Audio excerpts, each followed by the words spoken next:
Share Beirut presents Smari mcCarty.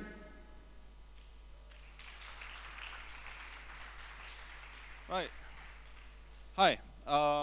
Thanks for having me back at Share. It's awesome to be here. Okay, so I'm going to start with these two inane statements. They're very, very obvious, but bear with me. First, the internet has changed our information culture. And secondly, free speech protections, the existing ones, are obsolete. Now, if we just move through this, originally, whenever somebody was using a computer, the programmability provided a wide open space. Oh, right. Sorry. Apparently, I'm very bad at using a mic like this.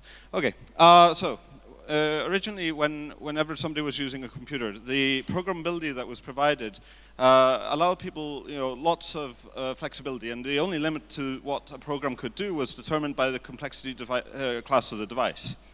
Now, general purpose computers were originally intended to be these kind of wide open, could do anything devices, and yet, despite all of the complexity that they were capable of, there are certain limits currently being created which are intended to transfer the control of the computer you're using to somebody who is not you.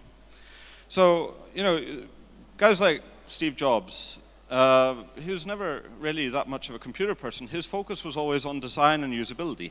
And very early on, he and the people at Apple decided that there was a fundamental trade-off between the control and usability. So the idea was that the more control a user had, the more the user would have to think. And the more the user had to think, the less they would enjoy the experience. I don't think this is actually true, but that was the design criteria. Now, what? Louder, right. Okay, here we go. In that sense, Apple's never really been a computer company. It's always been first and foremost an experience manufacturer, a bit like Disney. The idea was that the computer would be an appliance, like a toaster sitting on your desktop, waiting for you to want to, solve a very narrowly constrained problem. So, it started to become like a limited lockdown consumer app player. You can do whatever you want as long as it's accepted.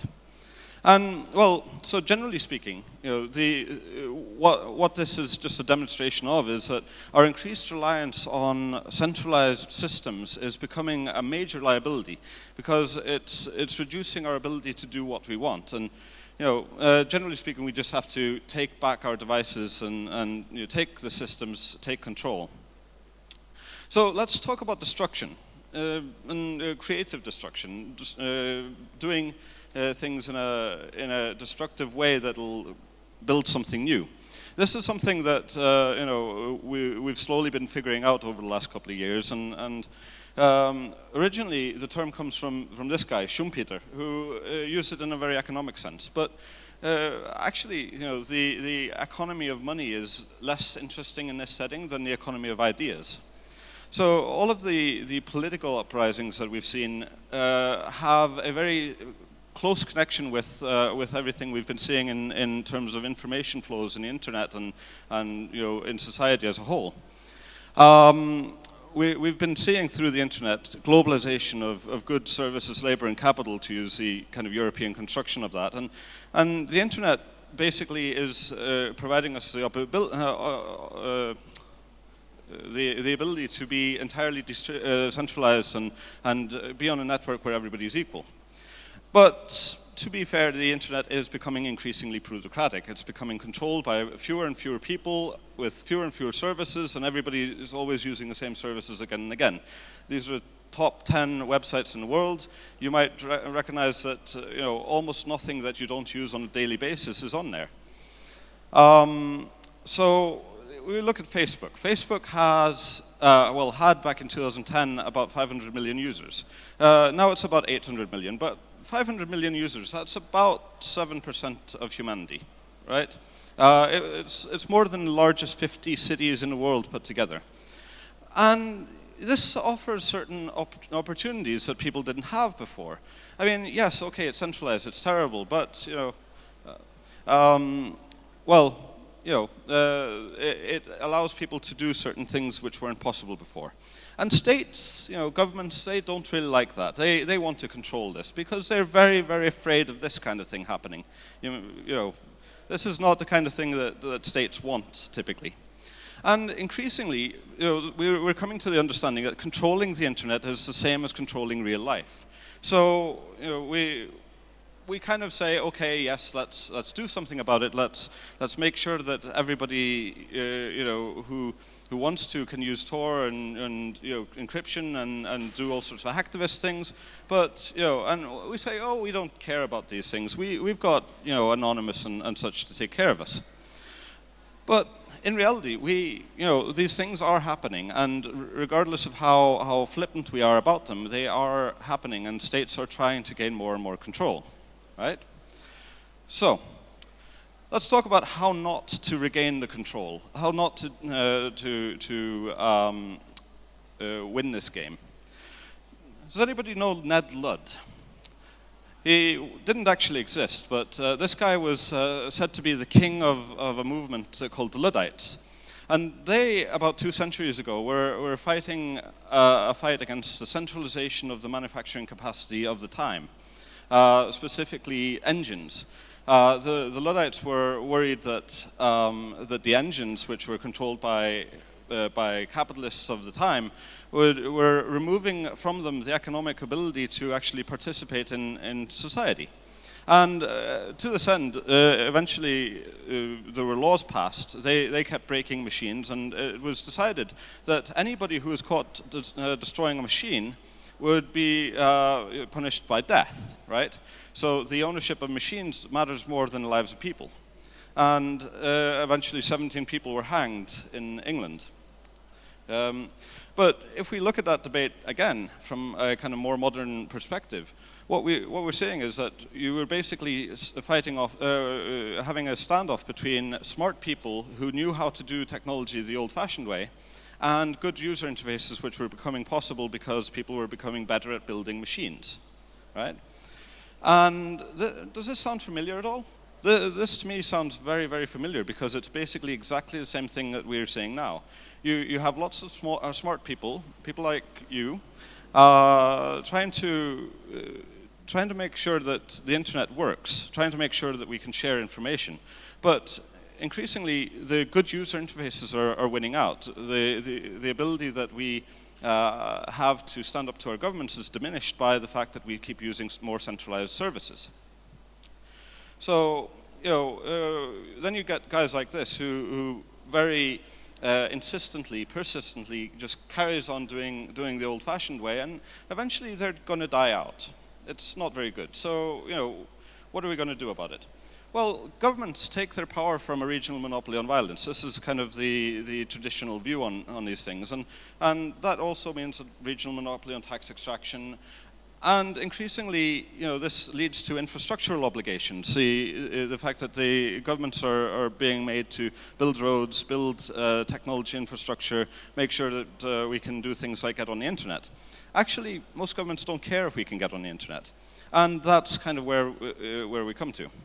You see, I don't want us to live in a society where we're mere automata, where we are kind of the tools which are being used by the computers to achieve the will of, say, Apple, right? I don't think that's actually a good way to live our lives. So what we can do is, get rid of our single-purpose environment, get rid of the shackles which are being constrained on us through more and more centralization, and that means making sure that the internet is free and open and so on. Okay? So you're all doing this stuff. You're all working on this in your own ways, and I've actually been surprised in the last couple of days just how amazingly people are, the great ideas that are flowing through. It almost makes me think I shouldn't be up here. But we are trying to do some stuff in where I live, and I'm going to say a few things about that. So the internet's pretty cool. It's given us the democratization of mass media. It's democratized production as well with free software, Creative Commons, so on. And it's managed to help us democratize knowledge with social networking, Wikipedia, all of these massively cool things. But it hasn't yet democratized democracy, right? We haven't figured out how we're going to make democracy work. And part of that is building better tools. So, I live in the middle of fucking nowhere. That's just a note for myself. But if we, up there we've got a bunch of problems. They're not very big problems, really, in the grand scheme of things. But in 2007, we were a massive banking culture, and in 2008, we basically crashed. And that crash gave us the opportunity to have our own set of protests, because we were not very happy with all of the corruption, all of the badness which had kind of managed to get into our society. So one of the things we thought we might do is start to try and introduce a new energy to all of this through making better laws. And what I've been working on for the last 3 years now is trying to take the best laws about specifically information regulation from around the world. Laws regarding preventing censorship, making sure that journalists have a free rein to do their job, protecting whistleblowers, protecting sources, and actually safeguarding the internet as well, making sure that intermediaries don't get punished for the actions of their users, and so on. And our hope is that by doing all of this, by kind of creating the best set of possibilities, we might be able to build a legal model which might help with the further decentralization of all of these things that we need to guarantee that we all have a certain amount of freedom. Right, so hopefully, we do a lot of work in there for now, but the idea is to export all of this, take it further, introduce it to other people, and hopefully get a very good, broad set of laws all over the place, not just in the middle of fucking nowhere, so that everybody can be free in ways which should have been guaranteed by computers, but were not because of the reigning industrial regime. So, I always like to talk about the future. I don't know what the future actually holds, but in the way I see it, the way I'd like it to be, we keep using the internet. We keep making sure that it's available to everybody, or putting it out into all of the rural areas that don't have access to the internet today. But at the same time, we fight against all of this centralization, all of this kind of thing. Maybe adopt even a decentralization fundamentalism, and say we want every node on the network to have complete control over his and her ideas, to make sure that they can do the things which we should have in a democratic society. Because democracy won't work unless everybody is in control, and the internet is the only tool we've ever had to build that. So let's go with that. Thanks.